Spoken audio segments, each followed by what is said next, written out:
Sali Berisha vijoi edhe këtë të shtunë me denoncimin e zgjedhjeve. Në konferencën për media tha se zyrtarët e qeverisë po i ushtrojnë presion përfaqësuesve të ODIHR për të ndryshuar raportin mbi 11 majin. Janë bërë përpjekje monstruoze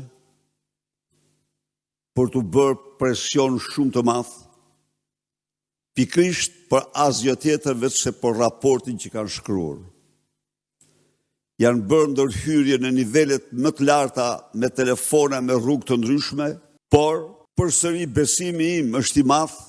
Edhe njerë ju riktheu operacionin ndaj organizatës kriminale Troplini në Durrës, ku tha se SPAK qëllimisht ka shtyr masat pas zgjedhjeve.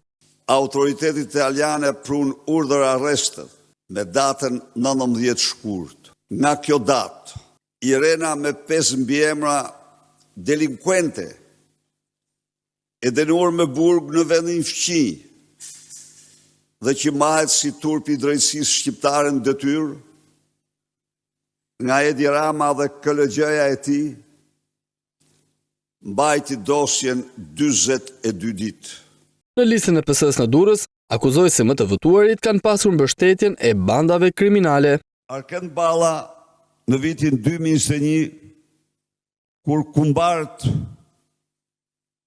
e kartelit nuk e kishin rekrutuar akoma, mori 2463 vota.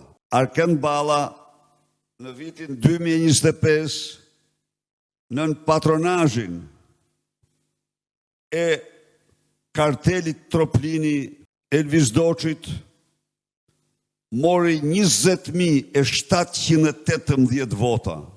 Berisha shtoi se po vijojnë diskutimet me ndërkombëtarët për të denoncuar shkeljet.